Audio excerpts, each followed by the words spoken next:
au kama unaweza kuona matando hasa ya kienyeji.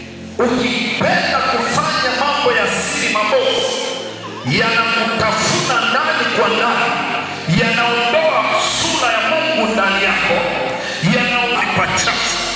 Baadaye sasa kuna kuja kutoka kwa 16, bila shaka nitasoma. Basi nasema enendeni kwa Roho.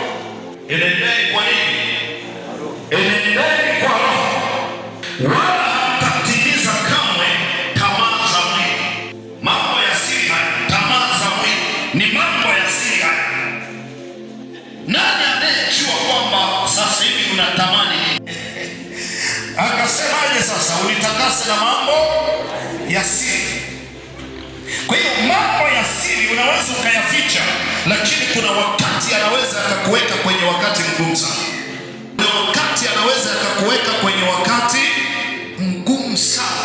Angalia tu sasa hivi wa mfano, unaonaje ulivyopendeza, alafu na ulivyo na mambo ya siri. Sasa tembea nafikia na makalio yote, kumbe unajua shetani ni mjinga, amewaletea na makaptura ya magodoro zetu.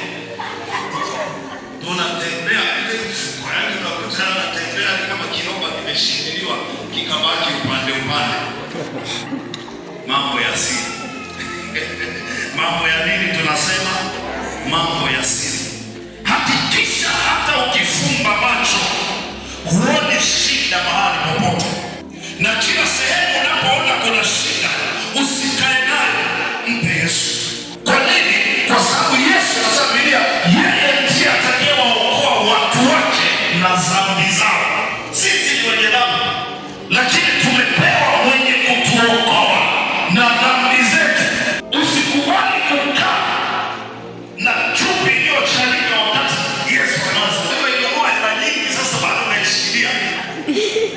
Kwa sababu kuna watu wananunua dhambi kwa gharama kubwa sana.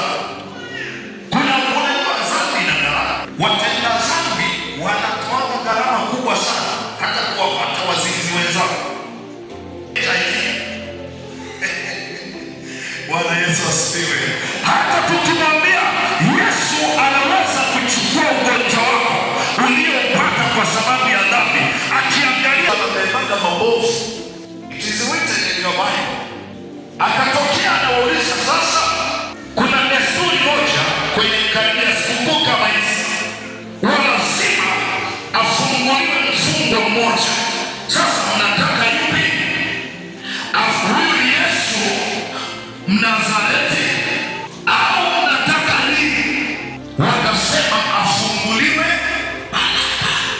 Yaani Yesu huwa anajiweka dhamana kwenye maisha mabovu ili yawe safi. Kwa hiyo mambo ya